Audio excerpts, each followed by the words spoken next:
जय गुरु स्टूडेंट, मैं doctor Amrita Datta, assistant professor department of history. आज के इस वीडियो में हम लोग आर्यों की सभ्यता यानी आर्यों की उत्पत्ति और विकास के बारे में जानेंगे।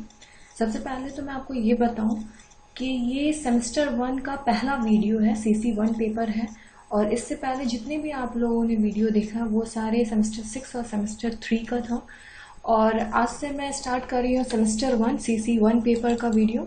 मैं आपको ये बता दूं कि जो हिस्ट्री का जो फर्स्ट पीरियड रहता है यानी कि जो फर्स्ट पार्ट होती है वो है एंसेंट इंडियन हिस्ट्री। और एंसेंट इंडियन हिस्ट्री के सबसे महत्वपूर्ण टॉपिक में ये आता है कि आर्य कौन थे और आर्य कहाँ से आए थे। तो इसके बारे में जानकारी बहुत सारे बुक्स में आप लोगों ने पढ़ा है, लेकिन सटीक जानकारी अभी भी प्रॉपर रूप से नहीं पाई गई है।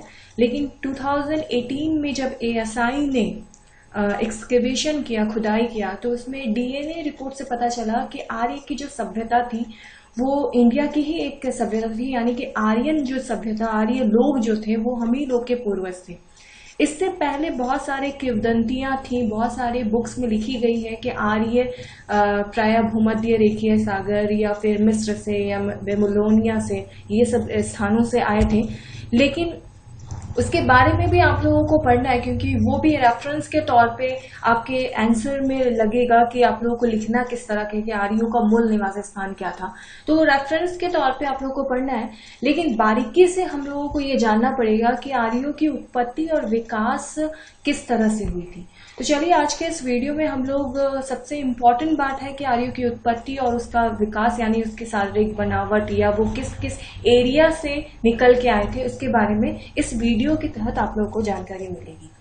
तो आर्यों की उत्पत्ति के विषय में उन गिने चुने विषयों व सिद्धांतों में से है कि जिस पर संपूर्ण संसार के इतिहासकारों द्वारा अपने विचार रखे जा चुके हैं, परंतु किसी निश्चित निष्कर्ष पर अभी तक नहीं पहुंचा जा सका है। विद्वानों ने आर्यों के काल को वैदिक काल कहा, क्योंकि इस समय वेदों की रचना हुई। आर्यों का काल 2 भागों में बांटा गया। सबसे इम्पोर्टेंट बात है कि आर्यों का जो काल है, आर्य सभ्यता को 2 भागों में बांटा गया। पहला भाग ऋग्वैदिक काल। इस काल में विश्व के सबसे प्राचीन ग्रंथ ऋग्वेद की रचना हुई, जिसमें 10 मंडल और 1028 सूक्त थे। दूसरा उत्तर वैदिक काल, इसमें महाकाव्यों की रचना हुई। आर्य शब्द का प्रयोग वैदिक व्यक्तियों द्वारा अपने पद नाम के लिए किया गया। आर्य शब्द का अर्थ होता है श्रेष्ठ, उत्तम, नस्ल वाला, श्रेष्ठ गुणों वाला और सदाचरण वाला।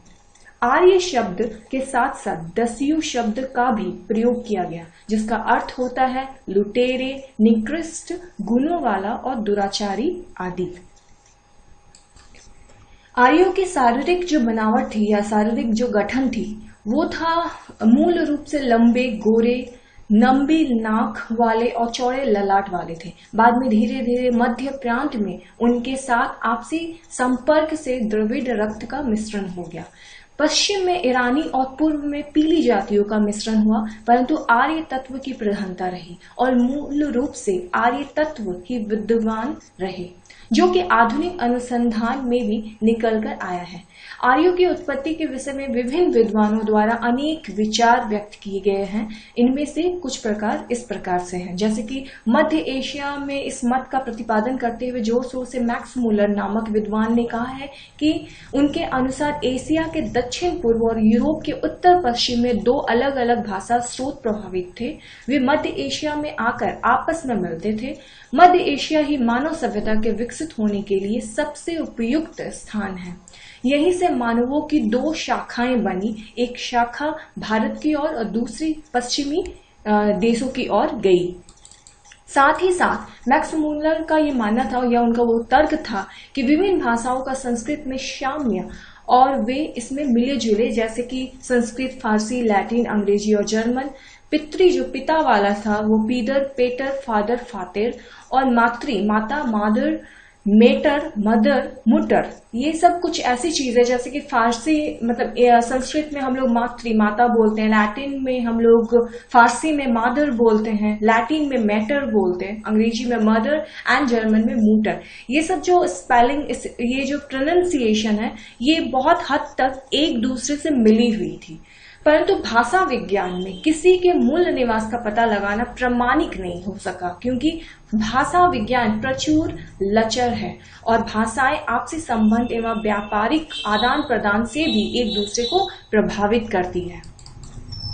साथ ही आर्यों की मध्य एशिया की उत्पत्ति के लिए ईरानी ग्रंथ जेंद अवेस्था का भी सहारा लिया गया। इस ग्रंथ में अनुश्रुति है कि मानव की सर्वप्रथम उत्पत्ति आर्याना बीजों में हुई, वहीं से ईरानी ईरान गए। आर्याना बीजों का अधिकांश भाग मध्य एशिया में है। मध्य एशिया के बोगासकोई नामक स्थान पर 1500 ईसा पूर्व के मिले लेख पट पर अंकित चंद्र, मित्र, वरुण और वैदिक वेदा देवताओं के नाम मिलने से भी अनुमान लगाया गया है कि आर्य मूल रूप से मध्य एशिया के निवासी थे, परंतु यह भी पुनः प्रमाणिक नहीं कहा जा सकता है, क्योंकि आर्यों की संस्कृति का प्रसार भी वहां हो सकता है। यूरोप के भी बहुत सारे विद्वानों का यह सहमत था कि आर्य लोग मध्य एशिया से आए, परंतु धीरे धीरे बाद में इनके विचारों में परिवर्तन होने लगा। इसका कारण यह था कि विभिन्न यूरोपियन भाषाओं का संस्कृत के साथ समन्वय हुआ। इन विचारों में भाषा वैज्ञानिक ही अधिक हैं, जैसे जे स्मिथ, गियगर, कनो आदि। कुछ के अनुसार जर्मनी, कुछ के अनुसार लुथियाना और कुछ के अनुसार ऑस्ट्रिया हंगरी आर्यों का मूल निवास स्थान था। नेहरिंग नामक विद्वानों आर्यों का मूल निवास स्थान दक्षिणी रूस के घास के मैदान मानते हैं। नेहरिंग के अनुसार ट्रिपोलजे संस्कृति की मूल इंडो यूरोपियन संस्कृति थी। डॉक्टर गाइल्स के अनुसार आर्यों का निवास ऐसा प्रदेश रहा होगा जिसके पश्चिम में ऑस्ट्रेलियन अल्प्स पर्वत, पूर्व में कार्पेथियन पर्वत व दक्षिण में बाल्कन प्रदेश रहा होगा। उनके अनुसार यह स्थान ऑस्ट्रिया और हंगरी रहा होगा। पहले ये लोग एक साथ रहते थे, तब इन्हें वायरस बोला जाता था। यहीं से ही ये लोग भारत, इंग्लैंड, जर्मनी आदि जगहों पर गए। ध्रुव प्रदेश मतलब बाल गंगाधर के अनुसार उनका यह मानना था कि यह ध्रुव प्रदेश आर्य प्रारंभ में उत्तरी ध्रुव पर निवास करते थे। वहां हिम प्रलय होने पर लगभग 8000 ईसा पूर्व में ये लोग एक नए निवास की तलाश में भ्रमण करते हुए उत्तरी यूरोप होते हुए एशिया फिर भारत आए। तिलक ने 1903 में प्रकाशित अपनी पुस्तक the Arctic home in the Vedas में इसका वर्णन किया है। वेदों में वर्णित लंबी रात व लंबी उषा 6 मास के दिन और रात का द्योतक था। ईरानी पुस्तकों से ये ज्ञात होता है कि आर्यों के मूल निवास स्थान में लंबी शीत ऋतुएं होती थी। तिब्बत स्वामी दयानंद स्वामी के अनुसार आर्यों का मूल निवास स्थान तिब्बत था। इसका वर्णन उन्होंने अपनी पुस्तक सत्यार्थ प्रकाश और प्राचीन भारतीय ऐतिहासिक परंपरा में किया है। पार्टिजर नामक विद्वान के अनुसार भी आर्यों का मूल निवास स्थान तिब्बत था। यानी कि हर एक विद्वानों ने अपना एक एरिया के हिसाब से ये बताया है कि आर्यों का ये सब स्थान रहा है। सप्त सैंधव, ये अक्सर बुक्स में, अक्सर कॉम्पिटिटिव एग्जाम में आता है कि सप्त सैंधव स्थिति क्या है, सप्त सैंधव क्या है। तो ये आप लोगों को अच्छे से याद करना पड़ेगा कि डॉक्टर AC दास के अनुसार सप्त सैंधव प्रदेश यानी 7 नदियों का प्रदेश अर्थात पंजाब ही आर्यों का मूल निवास स्थान था, क्योंकि वेदों में इन नदियों का वर्णन बहुत मिलता है तथा सरस्वती नदी का वर्णन भी खूब मिलता है जो उस क्षेत्र से होकर बहती थी। उनके अनुसार आर्य इसी प्रदेश से पश्चिम की ओर बढ़े। यह विचार उन्होंने ऋग्वैदिक भारत नामक पुस्तक के माध्यम से वर्णित किया था। यानी कि उनका यह मानना था कि ऋग्वैदिक जो काल है उसी टाइम भारत में आर्यों का समावेश हुआ। उनका ये माध्यम, उन्होंने बहुत सारे स्रोतों से अपने हिसाब से अपनी सोच को सामने में लाया था। मध्य भारत, कुछ विद्वानों का ये मानना है कि आर्य मध्य भारत यानी आर्यों का मूल निवास स्थान मध्य देश को बताया गया है, जिनके अनुसार आधुनिक उत्तर प्रदेश और कुछ बिहार आर्यों का मूल निवास स्थान था। ग्रंथों में वर्णित भारत के प्राचीन राजवंश यहीं स्थापित हुए। यथा अयोध्या का राजवंश प्रतिष्ठानपुर प्रयाग में एल पिरुरवा और राजवंश मध्य देश से आर्य भारत के विभिन्न भागों में फैले। विद्वानों का मत है कि धर्म शास्त्रों में कहीं पर भी एक भी वर्णन ऐसा नहीं है जिससे भूल कर भी यह पता चलता हो कि आर्य बाहर से आए। यदि वे बाहर से आए होते तो कहीं पर कुछ तो अवश्य वर्णन करते या समाज में कोई अनुश्रुति अवश्य प्रचलित होती, क्योंकि भारतीय समाज में अनेक विषयों पर विभिन्न अनुश्रुतियां प्रचलित हैं। वेदों में प्राचीन ऋषियों ने बहुत सी पुरानी अनुश्रुतियों को संकलित किया है जिन्हें स्मृतियां कहा गया है। अगर बाहरी होने की बात होती तो उसका भी वर्णन किया जाता। ये आप लोगों को जानना पड़ेगा कि अगर बाहरी होता तो बहुत सारी अनुश्रुतियां बनती, अनुश्रुतियों की तरह ही किंवदंतियां भी बनती, यानी कि सोच, कहानियां, ये सब बहुत सारी चीजों में मिलाकर बनाई जाती है। जैसे विद्वानों ने इसके विषय में खोज करने में लगे रहे और मध्य भारत कुछ विद्वानों ने आर्यों का मूल निवास स्थान मध्य देश को बताया है। उनके अनुसार आधुनिक उत्तर प्रदेश और कुछ बिहार आर्यों का मूल निवास स्थान था। ग्रंथों में वर्णित भारत के प्राचीन राजवंश यहीं स्थापित हुए, यथा अयोध्या का राजवंश प्रतिष्ठानपुर जो प्रयाग में, एल पुरुरुआ का राजवंश मध्य देश में आर्य भारत के विभिन्न भागों में फैले।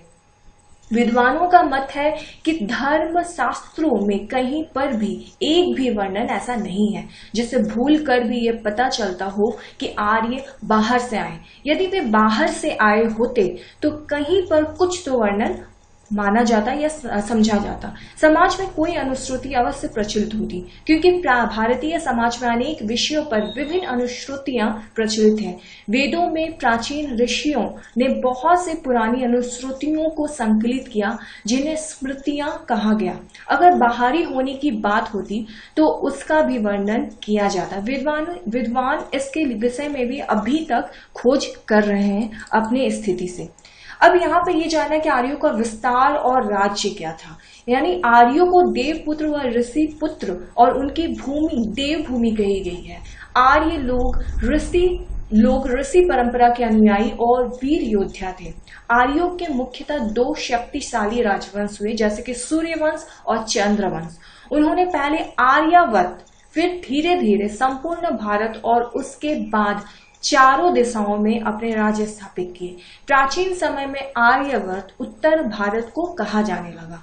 अब हम लोग को ये जानना है कि सूर्यवंश क्या है। तो भागवत महापुराण के अनुसार महर्षि कश्यप और उनकी पत्नी अदिति से विवस्वान की उत्पत्ति हुई। विवस्वान, थोड़ा सा प्रोनाउंसिएशन में दिक्कत होगा, लेकिन आप लोग पढ़ते पढ़ते आप लोगों को बोलने में भी आसानी हो जाएगी कि बाद में विवस्वान और उसकी पत्नी संज्ञा से मनु की, जिसमें मनु वैवस्वत मनु कहलाए, मनु का विवाह श्रद्धा से हुआ।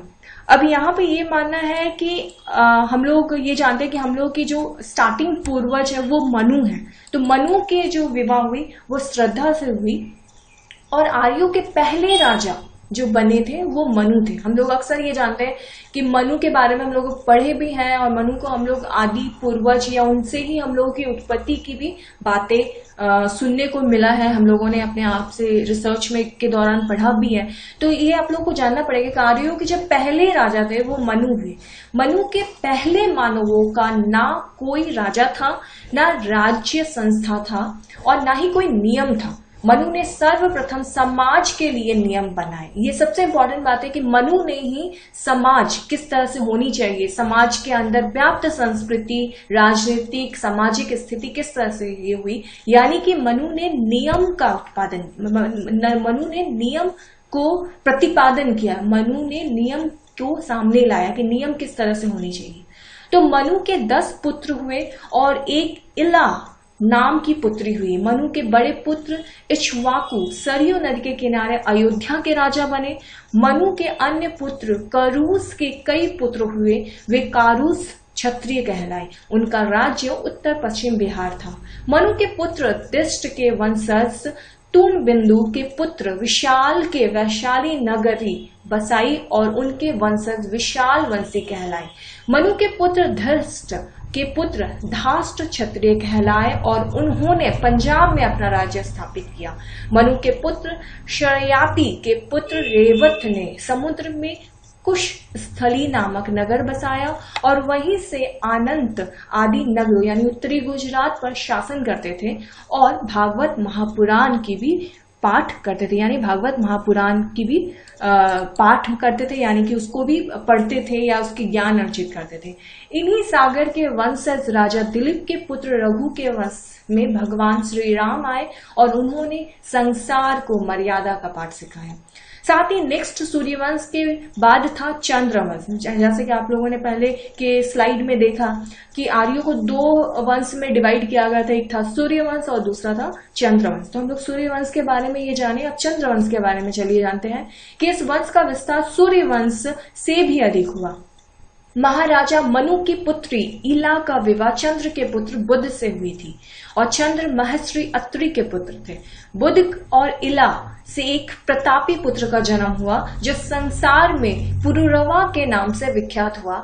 उन्हें एल पुरुरवा भी कहा जाता है। पुरुरवा ने प्रतिष्ठान पुर यानी प्रयाग के पास में राज्य स्थापित किया। पुरुरवा के 6 पुत्र हुए। उनके पुत्र विजय के वंश में गाधी पुत्र विश्वरथ हुए जो बाद में महर्षि विश्वामित्र बने। आप लोग अक्सर ये पढ़े हैं कि विश्वामित्र के बारे में कौन, हालांकि ये सब नाम रेफरेंस के तौर पे भी दिया जाता है, लेकिन आप लोगों ने इससे पहले बहुत सारी जगह में ये सब बातें सुनी भी है, लेकिन आज आप विस्तार से इसके बारे में पढ़ रहे हैं। पुरुरवा के वंश में नहुस हुए और उनके पुत्र हुए ययाति।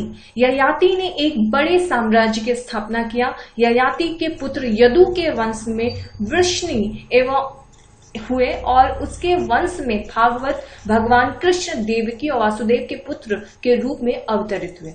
ययाति के 5 पुत्र हुए जिनमें उनके पुत्र अनु के पुत्र सभानार के 7वें वंश में सिवीर हुए और उनके पुत्र सिवीर मद्र कैकेय के नाम से सिवीर यानी पाकिस्तान में सिंधु नदी के किनारे नवाब शाह बेग के आसपास मद्र श्यालकोट के दक्षिण कैकेय पंजाब राज्य स्थापित हुए। पौरव वंश में दुष्यंत और शकुंतला के पुत्र सम्राट भारत हुए जो दिग्विजयी राजा हुए। कहा जाता है कि इन्हीं के नाम पर इस देश का भारत नाम भी पड़ा। पुरुरवा के वंशज सभानर के 6ठे वंश में तिथिक्षु और तिथिक्षु के 14वें वंश बाली हुए। बाली के 6 पुत्र अंग बंग कलिंग सुहय पुंड्रु आंध्र हुए। इन्होंने अपने ही नाम पर ये राज्य स्थापित किए जिनमें अंग यानी उत्तरी पूर्वी बिहार, बंग यानी बंगाल, कलिंग यानी उड़ीसा, सुहय महामार्ग के पास, पुंड्रु असम बंगाल, आंध्र प्रदेश इत्यादि हैं। इस प्रकार यह हम देख सकते हैं कि आर्यों ने अयोध्या और प्रतिष्ठान यानी पुर प्रयाग से होकर अपने राज्य सुदूर पश्चिम, पूर्व, उत्तर व दक्षिण में स्थापित किए। इस वीडियो में आप लोगों ने ये देखा कि नाम के हिसाब से, राजाओं के नाम से के हिसाब से जगह का नाम पड़ा।